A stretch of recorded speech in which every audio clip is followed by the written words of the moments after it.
Dynamic job point में सबों का स्वागत।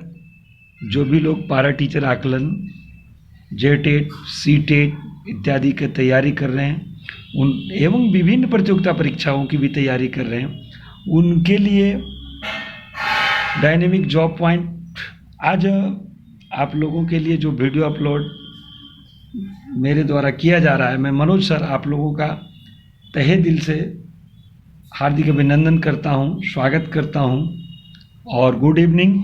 तो चलिए आज जो टॉपिक है वो है वसा। इसके पहले मेरे विटामिन के टॉपिक अपलोड हुए, प्रोटीन के टॉपिक अपलोड हुए। तो आज जो टॉपिक मैंने लिया है वो टॉपिक है फैट। आप वसा के बारे में तो सुने ही होंगे।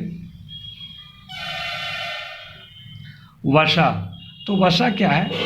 वसा जो है एक संगनित पदार्थ है। वसा क्या है? एक संगनित पदार्थ है। और हम लोग सीधे समझते हैं कि वसा का मतलब क्या होता है? तेल, घी, मांस, मछली, जो चर्बी।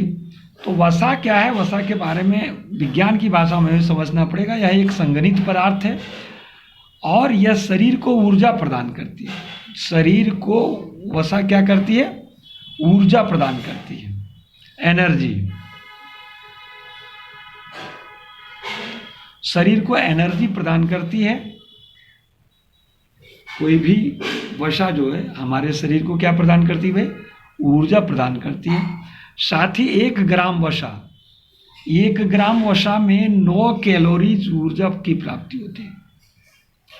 बॉडी को किसी भी कार्य को संपादित करने के लिए उसे ऊर्जा की आवश्यकता होती है। तो ऊर्जा कहाँ से हमें मिलती है? वो भोज्य पदार्थ से मिलती है। तो भोज्य पदार्थ में कैसे भोज्य पदार्थ से हमें ऊर्जा मिलती है?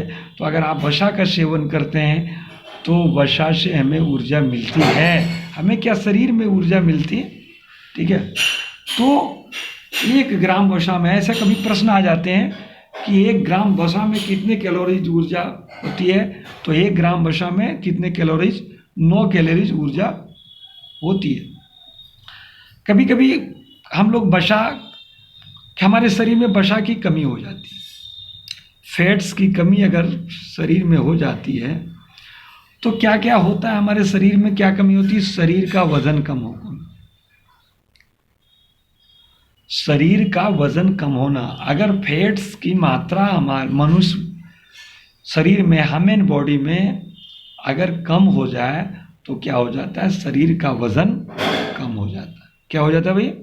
शरीर का वजन कम हो जाता है। देखिए, वसा को डीपली जाएंगे तो बहुत लंबा चैप्टर बनेगा, लेकिन हमें उतना ही देखना है जो हमारे प्रतियोगिता परीक्षा के लिए उपयोगी है। बहुत ज़्यादा लेंदी जाने से कोई फायदा नहीं है।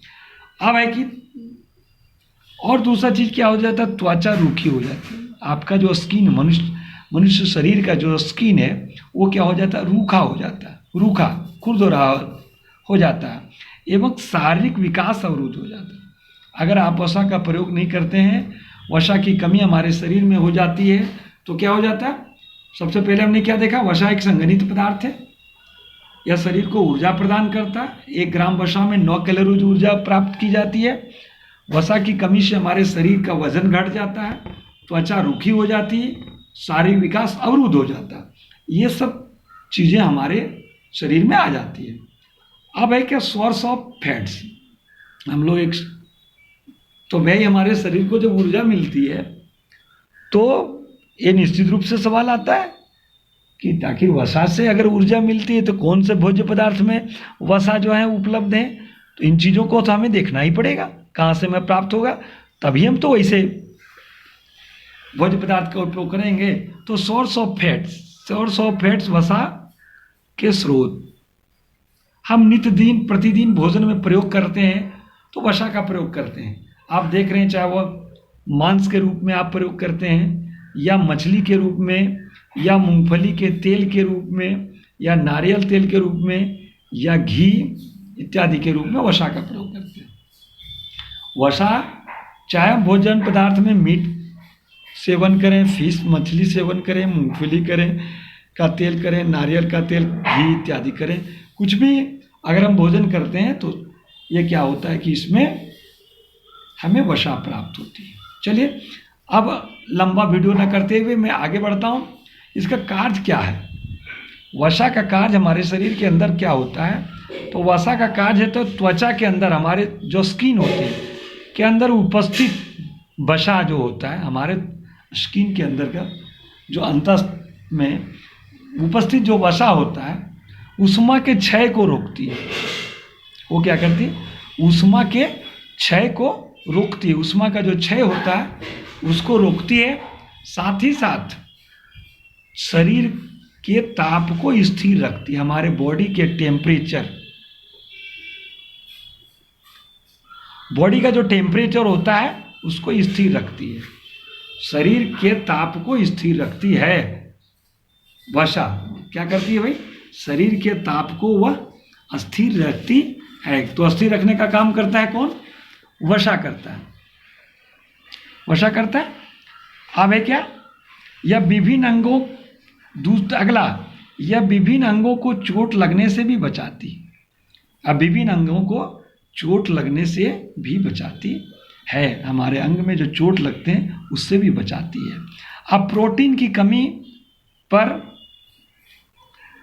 अगर आपके बॉडी में प्रोटीन की कमी हो जाए, हमने प्रोटीन चैप्टर में देखा है कि प्रोटीन की कमी पर वसा जो है ऊर्जा, शरीर को ऊर्जा प्रदान करती है। प्रोटीन की कमी पर वसा जो है शरीर को ऊर्जा प्रदान करती है। निश्चित रूप से अगर आपके शरीर में प्रोटीन की कमी हो जाए तो जो है वसा जो है वह ऊर्जा प्रदान करती है। तो चलिए आज वसा के टॉपिक पर को मैंने देखा। अब इसी में कुछ और टॉपिक हम थोड़ा सा 2 मिनट में देख लेते हैं। एक वाटर, जिस टॉपिक का नाम है वाटर अर्थात पानी। वाटर, वाटर को हम हिंदी में क्या कहते हैं? जल कहते हैं। और इसे, इसका रासायनिक सूत्र क्या होता है? H2O। H2O मतलब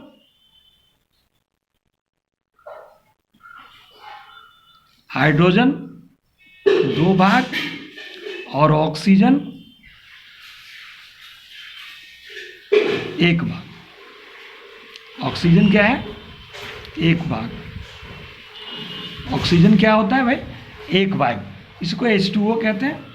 अब जल के बारे में हम थोड़ा सा टॉपिक देख लेते हैं, क्योंकि एक छोटा ही टॉपिक है, इसके लिए मैं अलग से इस पर नई वीडियो बनाऊंगा।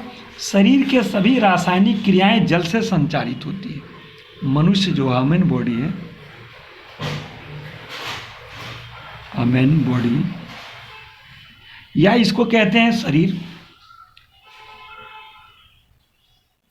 शरीर की सभी रासायनिक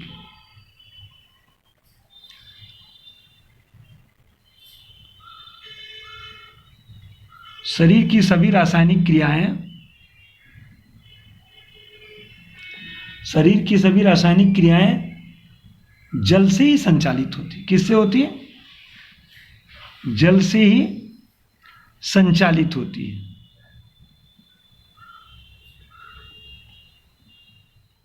हमारे बॉडी में जितनी रासायनिक क्रियाएं होती है वो जल से ही संचालित होती है। किससे होती है? जल से ही संचालित होती है। साथ ही साथ यह व्यक्ति में उसके भार का 70% होता है। कितना होता है? टोटल वेट जितना होता है,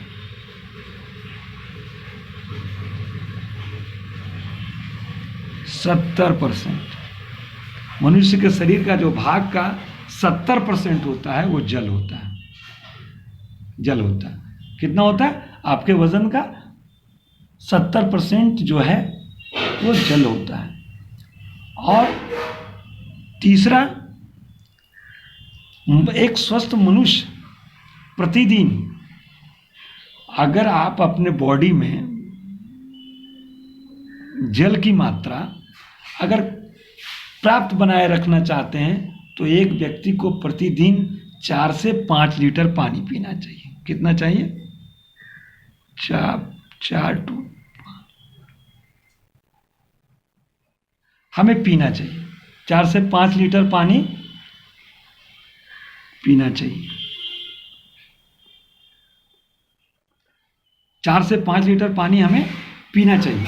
ये निश्चित रूप से अगर आप जल जो है का सेवन करके अपने शरीर को संतुलित रखना चाहते हैं, जल की मात्रा प्राप्त बनाए रखना चाहते हैं, तो इसमें 4 से 5 लीटर पानी पीना चाहिए निश्चित रूप से। तभी आपका शरीर जो है, जिसको जितना जल की आवश्यकता है वह शरीर को प्राप्त हो जाएगा।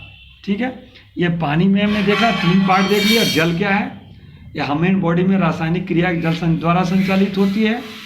टोटल वेट मनुष्य का जितना वजन होता है उसका 70% जल होता है। और बॉडी में अगर हमारे शरीर में जल की प्राप्त मात्रा हमें बनाई रखनी है तो हमें 4 से 5 लीटर तक पानी पीना चाहिए, निश्चित रूप से पीना चाहिए। चलिए, अब हमने वाटर देख लिया, अब थोड़ा कैल्शियम देख लेते हैं। कैल्शियम देख लेते हैं, छोटा छोटा चीज जानकारी से ले लेते हैं। यह एक क्या है, कैल्शियम यह कार्बनिक पोषक तत्व है।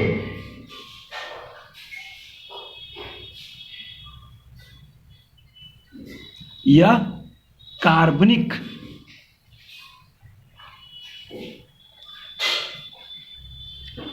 पोषक तत्व है। लेकिन कौन, यह कार्बनिक पोषक तत्व है, यह जो है अकार्बनिक पोषक तत्व है। और हमारे ह्यूमन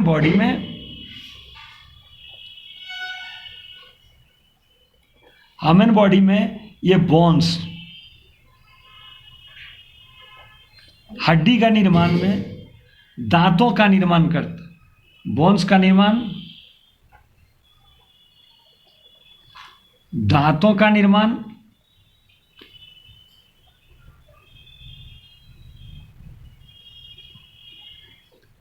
ये कैल्शियम करता है। क्या क्या करता है भाई, कैल्शियम है, एक कार्बनिक पोषक तत्व है। यह ह्यूमन बॉडी में बोन्स और दांतों का निर्माण करता है। यह नाड़ी को भी, यह क्या करता है, नाड़ियों को भी स्वस्थ रखता है।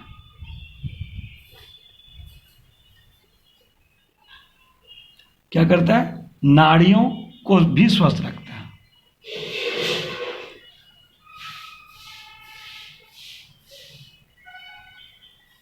नाड़ियों को भी स्वस्थ रखता है, या नाड़ियों को भी स्वस्थ रखता है।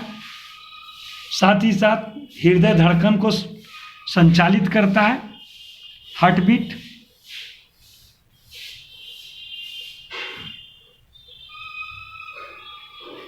इसको हम कहते हैं हृदय धड़कन। हृदय धड़कन को भी संचालित करता है। और एक स्वस्थ व्यक्ति को प्रतिदिन 1.2 ग्राम कैलोरीज, कितना, 1.2 ग्राम कैलोरीज, 1.2 ग्राम कैलोरीज प्रोटीन लेना चाहिए। कितना लेना चाहिए, 1.2 ग्राम कैलोरी लेना चाहिए। और अब इसमें देखना है कि प्रोटीन हमें प्राप्त कहाँ से होता है। प्रोटीन हमें प्राप्त कहाँ से होता है, जैसे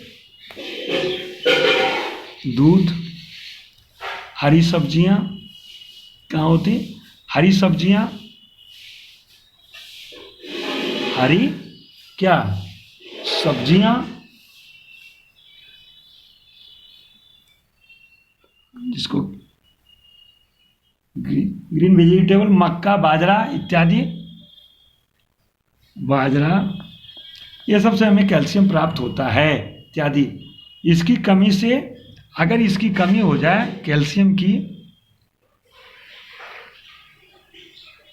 की कमी अगर हो जाए हमारे शरीर में, तो क्या हो जाता है भाई,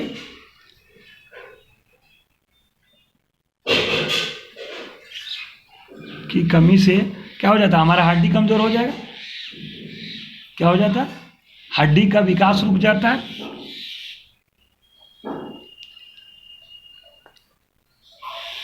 विकास रुक जाता है, दांत कमजोर हो जाते हैं, दांत नहीं उगते हैं, और समय पूर्व पूर्व क्या होता है, कभी कभी देखते हैं समय के पूर्व जो है सो दांत किन्हीं किन्हीं का झड़ जाते हैं, अर्थात दांत कमजोर हो जाते हैं।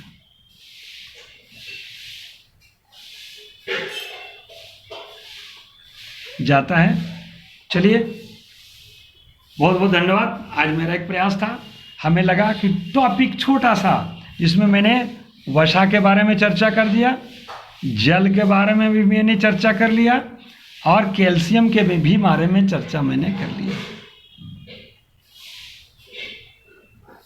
कैल्शियम के बारे में भी मैंने चर्चा कर लिया छोटे से टॉपिक में। चलिए, बहुत बहुत धन्यवाद आप लोगों को। साथ ही साथ जो लोग डायनेमिक जॉब पॉइंट को चैनल को सब्सक्राइब नहीं किए हैं, वो चैनल को सब्सक्राइब कर लेंगे, और अगर वीडियो पसंद आया होगा तो लाइक करेंगे, कमेंट्स करेंगे, अपने दोस्तों के पास शेयर करेंगे। चलिए, बहुत बहुत धन्यवाद। मुझे आशा नहीं, उम्मीद है कि पारा शिक्षक आकलन या टेट सीटेट विभिन्न प्रतियोगिता परीक्षा की तैयारी जो कर रहे हैं उनको लिए वीडियो बहुत उपयोगी है। चलिए, बहुत धन्यवाद। मैं अगले वीडियो में आप लोगों से मिलूँगा अगले टॉपिक में। तब तक के लिए धन्यवाद। Okay, bye.